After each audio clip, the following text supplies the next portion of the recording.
Okay, so now we're going to talk about networking, and again, here is the, well, it was the link to the tutorial for networking. It might have changed. Hopefully this one is still out there. What's that? Oh, yeah, on 10 screen, I'm sorry. So this link should go to the tutorial if it's not obsolete, like we just found out on the internationalization. So for networking, this is common to all the programming languages, right? And this is just networking in general. We have these things called sockets that communicate over a network.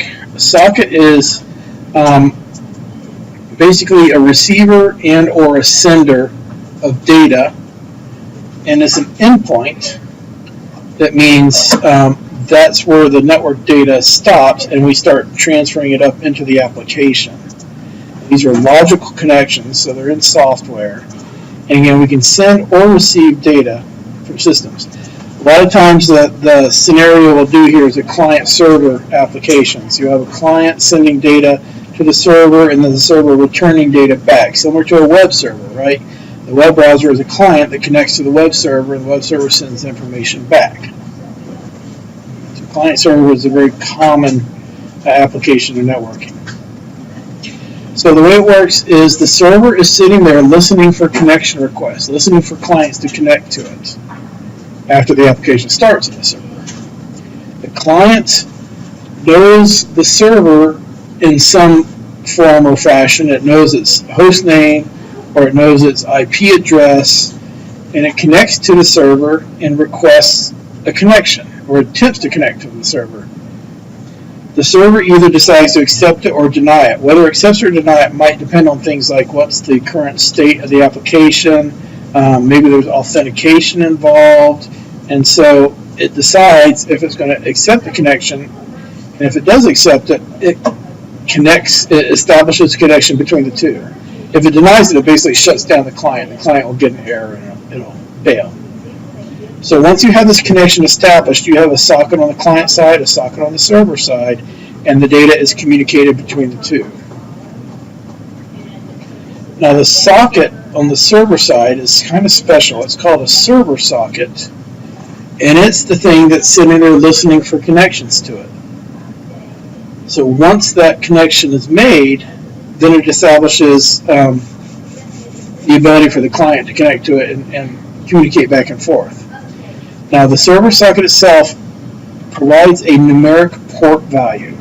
This is just a service. So for instance, the web port number might be 80 or 8080 for a web server. And so this helps the client tell the application what service they're connecting to on the server side, because you can connect to the network host, the IP address or the host name, but you got to know what server you're accessing on that, what service you're accessing on that server. So maybe if we're a browser, we're accessing the web server service, or maybe we're a database client, we're going to connect to SQL Server or something.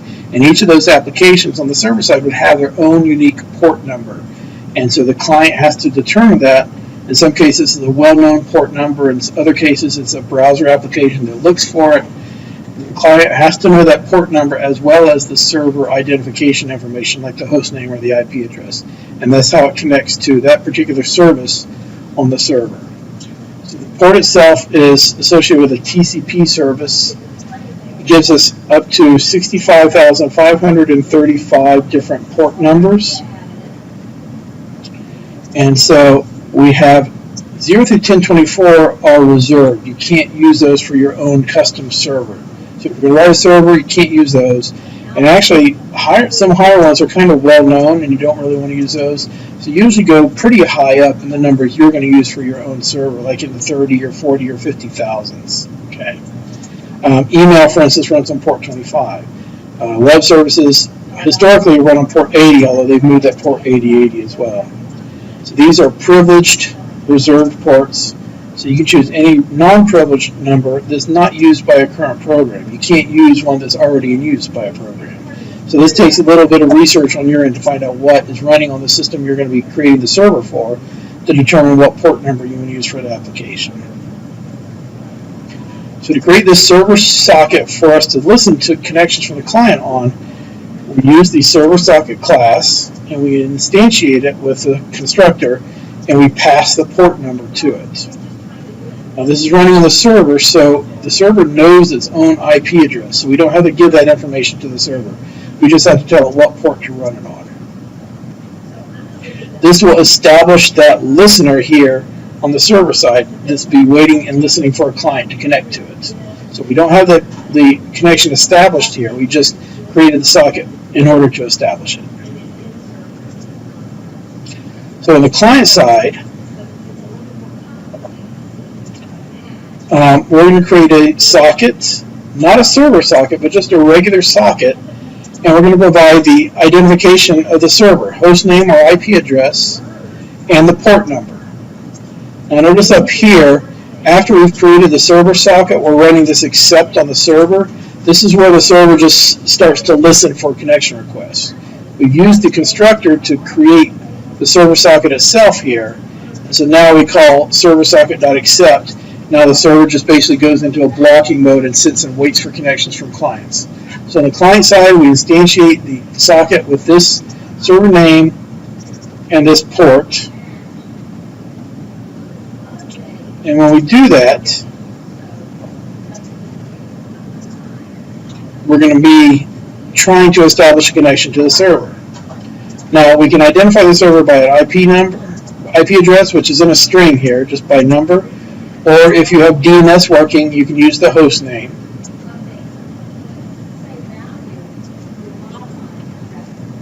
And so this shows the sequence of operations between the server and the client. So notice over here on the server side, we're instantiating a server socket past the port. The variable is called server. So that's our server socket. Then we call server.accept. This is waiting for connection requests from the client. Now notice we assign the result of server.accept to this socket variable. That means that this server.accept method just blocks. It waits for a connection from the client. As soon as the client connects, we create this socket, which is the client's information, the connection information. So then we can proceed from that. So this will basically wake up this accept call, create this socket object that refers to the client, and then do some stuff with that I'll just talk about in a sec. So we're going to sit and wait by the accept method. We'll sit and wait for a client to connect to it. Yeah. Okay. So we're sitting and waiting. On the client side, we create the socket that makes the request to the server side. So you have the host name and the port. You pass the host. Yeah, passing the host name and the port number. For the server socket, we just tell it the port number.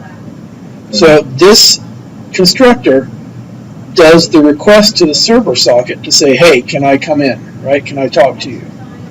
And if the server accepts it, then we get a socket object referring to the client on the server side. And then both applications start to work, start to proceed. So on the server side, we create a data input stream. Okay, so we worked with this, right, when we did the data I/O stuff. And we use the socket to get its input stream. So this is saying, give me the client's input information and create a data input stream from it. And for the outgoing communication, use the socket's output stream. This is a method we call for the socket object, and give me a data output stream from that. And that's in and out. We'll use for the input from the client and output to the client on the server side. Client side, we do the same thing, but we're going in the opposite direction. Socket.getInputStream, this is my connection to the server, so I'm getting the server's input information, creating an data input stream object out of it, in and out. So in is going to be data coming from the server, out is going to the server. So depending on where you're at, on the server, in is data coming from the client, and data going out to the client. So after we made the connection, the server does this system.out.println in.readDouble.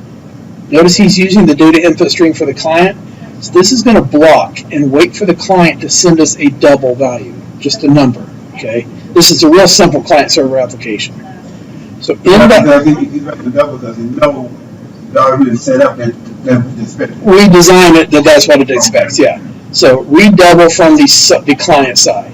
It will sit and wait for the client to send us a double. In.read double. On the client side, out.write double. This writes it to the output stream, which is going to wake up our server when it gets that double. The server side prints out that value, and then it writes it back to the client, out that write double. Sure. Okay. You would do a loop that just sits and listens for the input and prints it out. Okay. Okay. Yes. I'm trying to remember the wild card thing. Would that be part of this?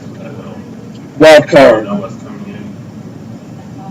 No, we're going to have to be more specific on this. Yeah. And we'll look at some examples. But notice that direction that arrow's here. This is showing the client for the write double is writing to the server, and then it does a read double like the server did, but the data is coming from the server, so it has to wait for the server to send that back before it can print that out. Don't wake up until, don't create a socket until you get a request coming in from Exactly. Yeah, it sits and waits for you. It blocks. That's the term. It blocks. It also blocks here when it's reading the double, waiting for that data. You create it now he's waiting for stuff, waiting you to come in again. Right. It just sits and waits, does nothing. This is why you run this stuff in a separate thread typically, because this will hang your program if it's a single-threaded application. So so there's several places where our applications block on either side here, depending on what's going on. So this is just a data stream. This is just a simple primitive type we're passing, kind of like what we did with the I/O stuff. Well, yeah, we're gonna get there. We're getting there. Okay. And if you remember, we used data input, data output, buffer writer. We can wrap all these things for these higher level objects. So this example is we're sending a radius to the server from the client. The server calculates the area and then prints the area, or sends the area back to the client who prints that out. So this shows the server side, server started, it received a radius from the client, it calculated and it sent it back. The radius, we have a little text field we're entering the radius for and hitting enter, and that sends it to the server to calculate the area. So this is kind of an area calculator server. Okay, so we're going to do this application and see how to implement this. So here's our server side. Now this is using FX. There's a lot of stuff we have to import for that. Also a lot of net stuff. So java.net does star for our input statement.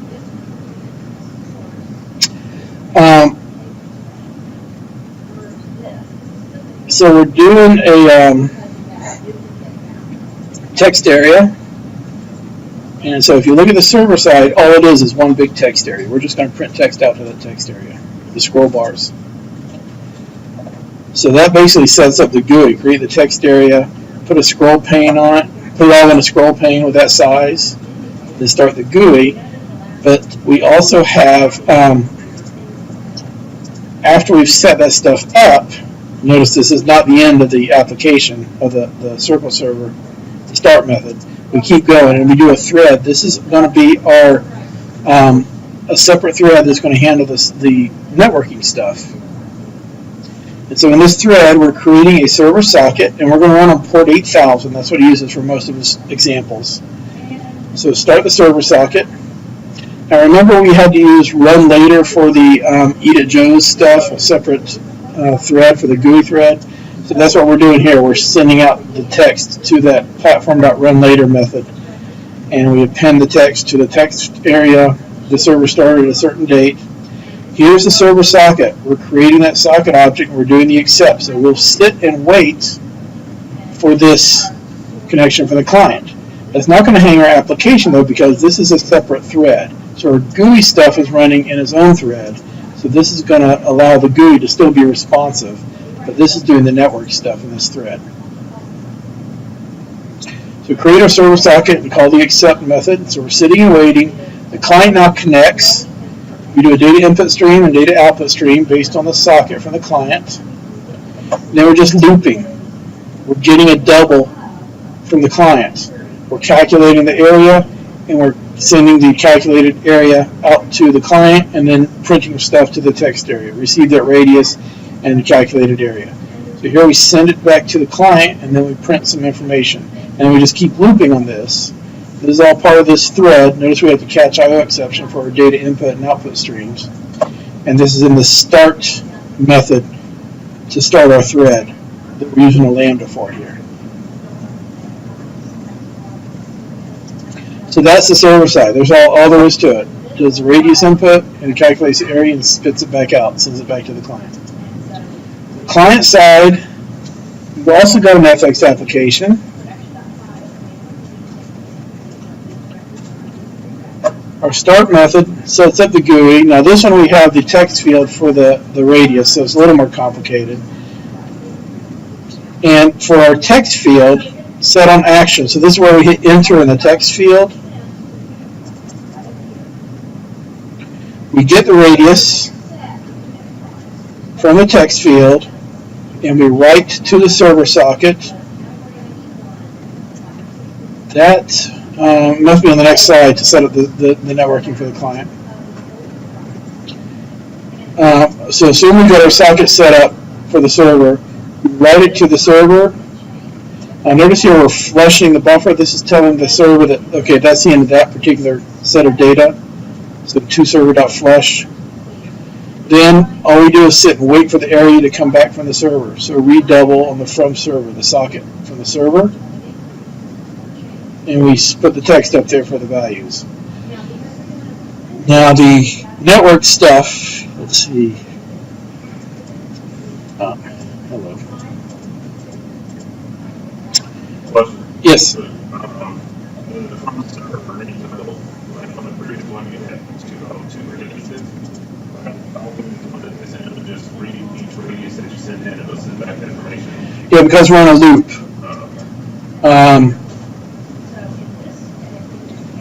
In our GUI, every time we hit the enter key, we're going to be sending the information. On the server side, we're in a while loop to sit there and listen for connections from the client each time. So this is all part of, okay, this is the text field event handler.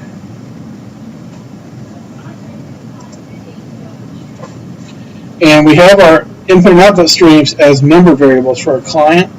So we're just going to set them up once. So the client side network, or the server side network, should also just be happening once, maybe from different clients. Let's see. Oh yeah, the while loop. Okay, so this is a single client and the server also. The while loop is just going to sit and listen for new radiuses coming from the same client. The client's going to set itself up once to one server connection. And then the event handler is going to handle the resends. So it's all with the same socket each time. You're not recreating the socket on these. So go through how to set this up because you want to do this for your assignment too this week. I'm going to copy down the Circle server and the Circle client and then show you how we run this.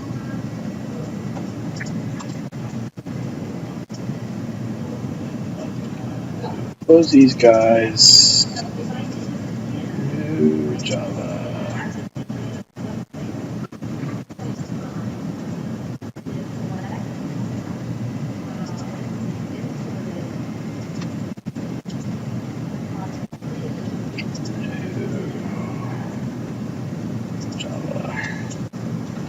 Okay, so I've got the server. I'm going to save that. Client. I'm going to save that.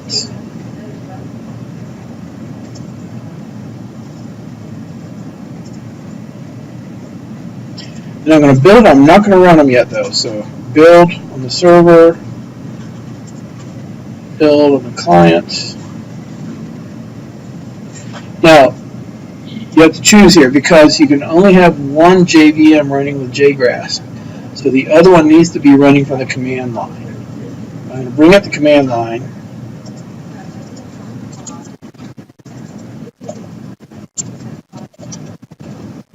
And I've got my classes in here. Circle star.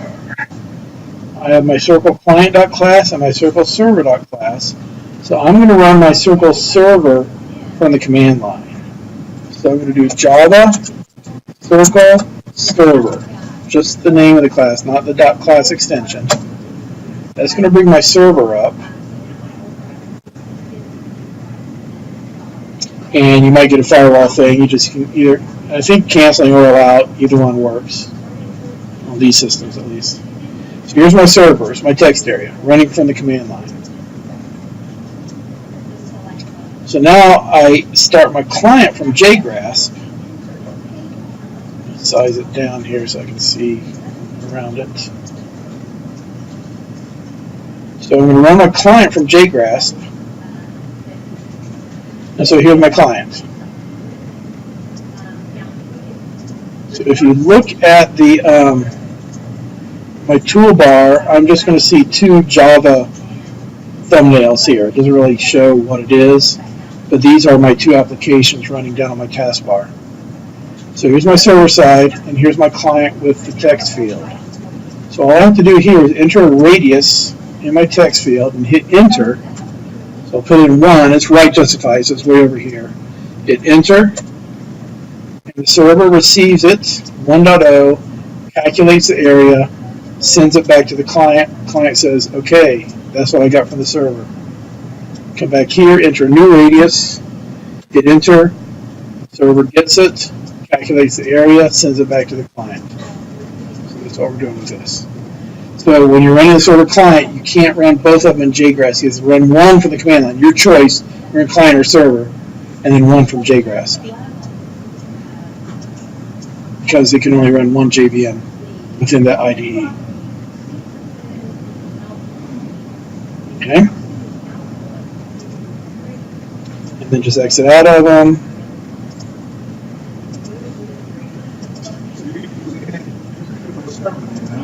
Yeah, they have some kind of filtering going on here. So, but sometimes we've had it going like in another classroom. We had it going where I had students connecting to each other's Circle servers, right?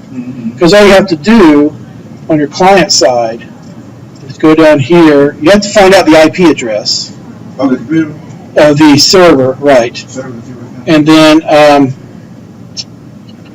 you just plug that in here instead of localhost. Localhost is the local computer. Right now I'm just looping back to myself, my own system. My client server residing on the same computer, right? So I'm just connecting to myself here. But if I replace this with an actual system and use that port number, then yeah, I can connect to any system where we have a clear line, no filtering or firewall preventing us from doing that.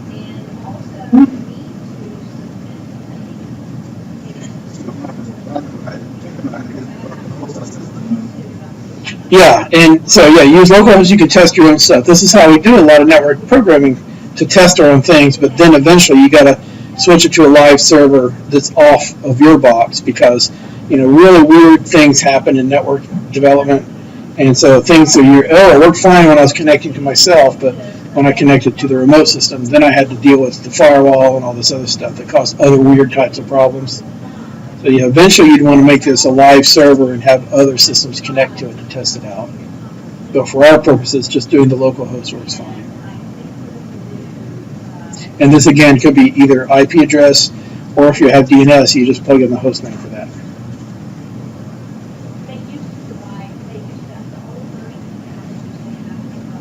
So that's the basics of client server and socket and networking.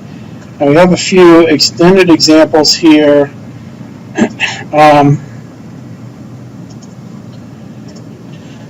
So when you try to create your server socket, if the port's already in use, you'll get a java.net.bind exception. That's why we have to be trying and catching exceptions when we create a server socket.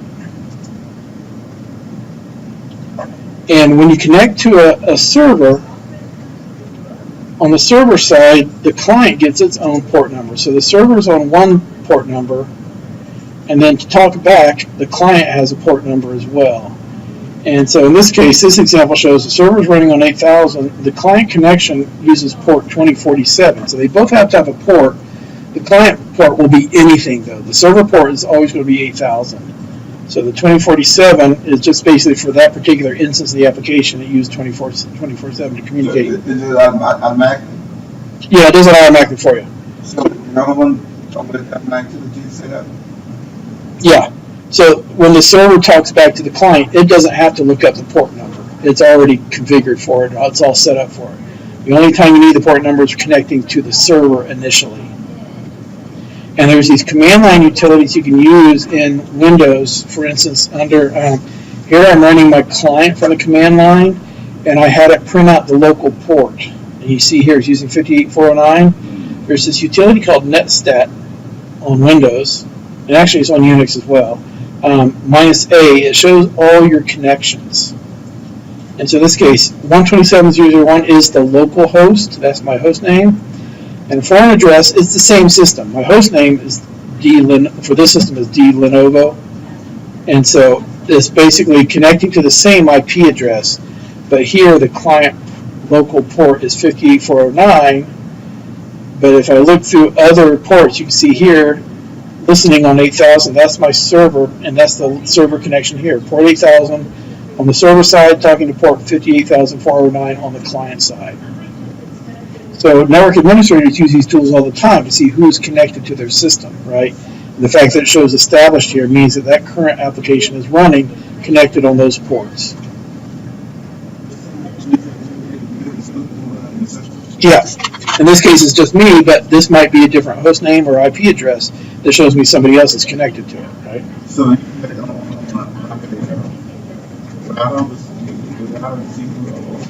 well, they're working on some routers to look at the connections as well. Yeah, this is just on Windows. I mean, if I run it now, netstat, and say it takes a while because it's got to search through and find out what stuff is working where. It shows servers I've got that are running and their port numbers. And it's going through, and sometimes, I mean, you can actually sometimes see, if you got a hacker or something coming in or something that should be in there, you can see them connected here on your system when you run it. It's not the most elaborate tool, but it is kind of useful sometimes. So this is showing some service running on my system on port 1578 is talking to itself. Here I've got a secure HTTP server client connection from my system. So this gives you information on the remote systems you're connected to. So this is how you can use to find out what that client port is that they're using to communicate on.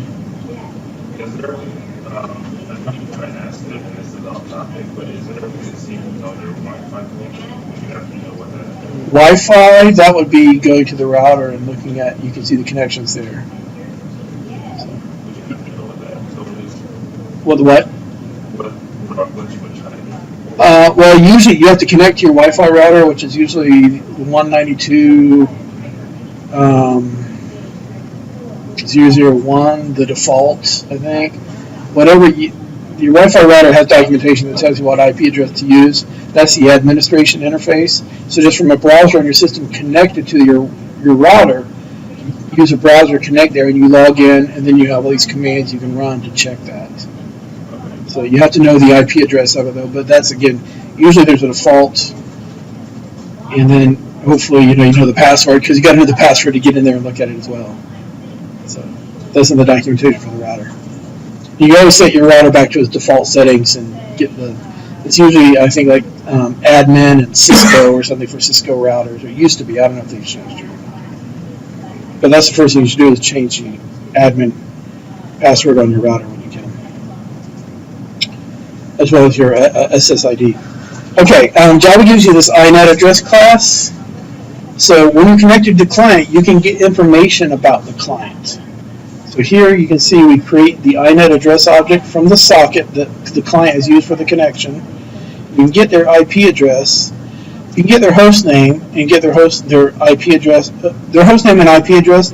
Now my system, because I'm local, is I don't have DNS for my local system on my router, and so it doesn't show my host name here. It just says the local host address here. But you can also do things like get cookies and stuff like this when you're using there's a few other classes that they provide in Java to get more information on your client. Now, obviously, a knowledgeable hacker is just going to, fake a lot of the information though in your connection. But this is still kind of useful just to play around with and see how it works. So we've just been doing kind of a single connection, but if you think about a web server, how it works, it's got this server with a server socket listening for connections, and a bunch of connections happening, in a very short time period, and those connections stay alive. So we have to have multiple threads. And so in this case, we would do something like this, where you have a loop where we have the socket accepting the connections, and then for each connection that comes in, we create a thread, and we pass that socket to that thread. That thread goes off and starts doing its own thing with that connection, and then we come back and we start listening for another connection. So on the server side, this would be kind of a perpetual loop where we're just listening for connections, firing off a new thread with that client information, and letting it handle the client stuff, and then continuing to listen, because otherwise this is just going to hang up, and we don't want our application hanging, waiting for connection requests, right? And this would result in some number of clients out there processing their information. So if you remember from the threading stuff, I talked about the executor, where you have the pools of threads, and this is where you might end up using that to create a thread or to pass a socket to each of those threads and the pools and let them go do the work.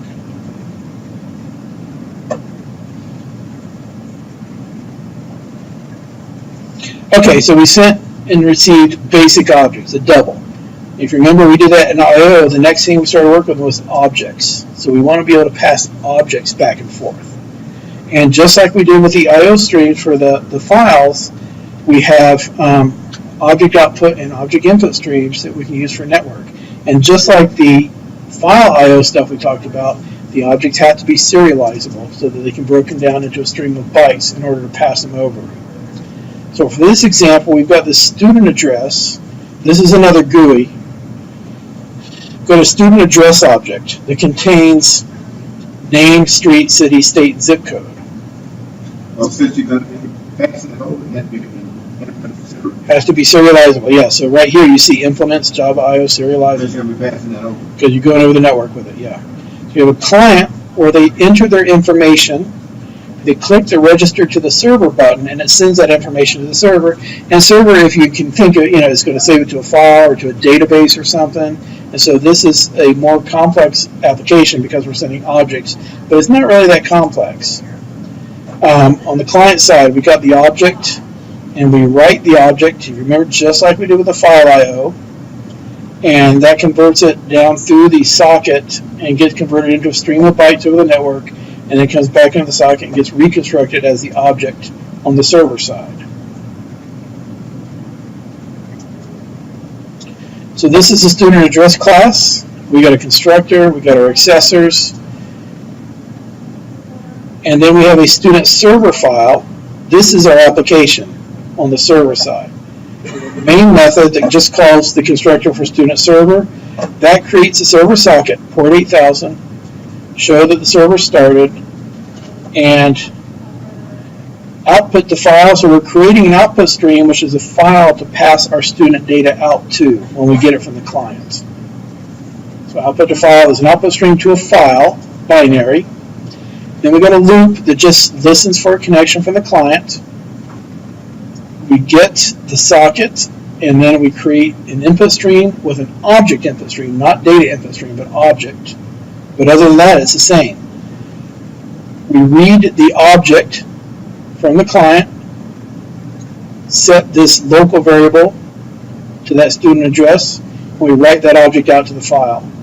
And that's all it does. It sits there, listens for connections, reads the object, and then writes the object to a file. Bunch of catches. Remember, class not found, because you have to be able to, in case it's not recognized as a class that you understand. Now this, we're not using try with resources, so we're using the finally. If you did try with the resources, you wouldn't have to do this stuff to closing things up. Okay, student client, this is the FX application side. Bunch of text fields for our information. Here's our button, register to server. Localhost, we set up the grid pane with all our information, all of our labels. And let's let's see, looking for, okay, here's the event handler. Looks like we got a separate class for this button listener. I'll have to look at that in just a sec. This is just the GUI, setting up the GUI stuff though. Okay, so here's the event handler for clicking on the register button.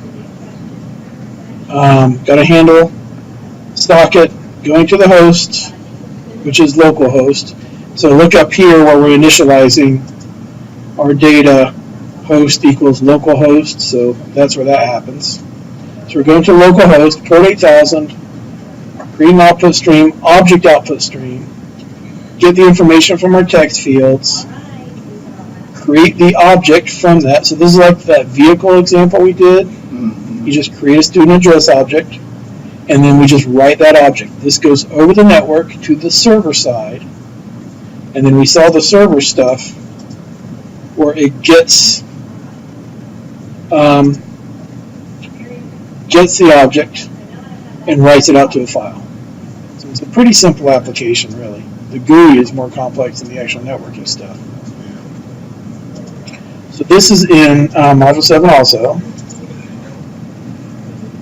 We have students. Let's see. I changed something apparently. I'm not sure what. So student client would be that.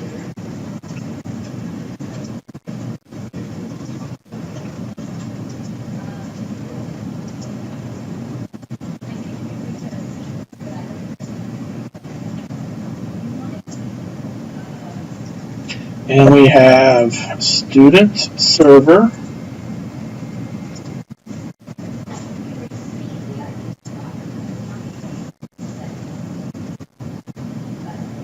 And then finally we have the student address.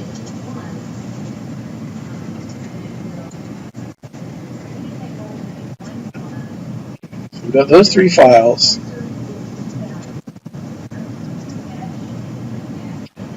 Save them.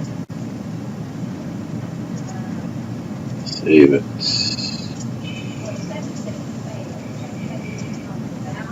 And save it. Okay, so I'm going to build my student client and build my student server. And this time I'll run the client from the command line, server from JGraphs. So I'm going to start the server first, so it'll just sit and listen for the connections. So I'm in student server here, run it, allow access. Okay, so this is just running command line. Server started in my console at the bottom. No GUI associated with it. Go to my command line and Java student client.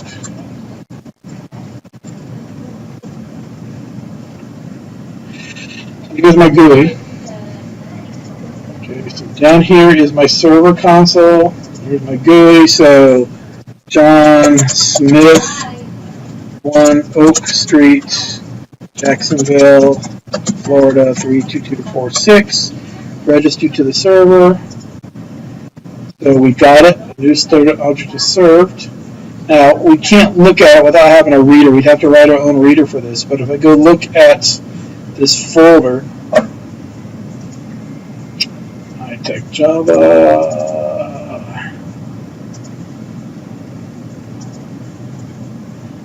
Here is student.dat. And if I open this with Notepad, it'll be messy because it's binary, but I can still probably see some of the ASCII or the Unicode data in it. So here's student address. This is the class header information. And over here is John Smith, 1 Oak Street, 32246. Yeah, it's kind of, again, this is binary, so we're not really going to see exactly what it is. But you can see that it did say that student here. And if we had a reader for this class, we could read it in and print it out as well. So just imagine that instead of saving to a file, we're going to a database. And that's what we'll look at on Wednesday, is saving stuff to a database, right? So this is reading an object, writing an object over the network, and reading it in on the server side. Okay. The only difference really is object output stream instead of data output stream. an object input stream instead of data input stream. Okay? On the server. Yeah. And the same thing is you got to run one from the command line and one from JGrass to test it out. So in your command line, you need to make sure your Java is in your command path. So you need to know which one it's using.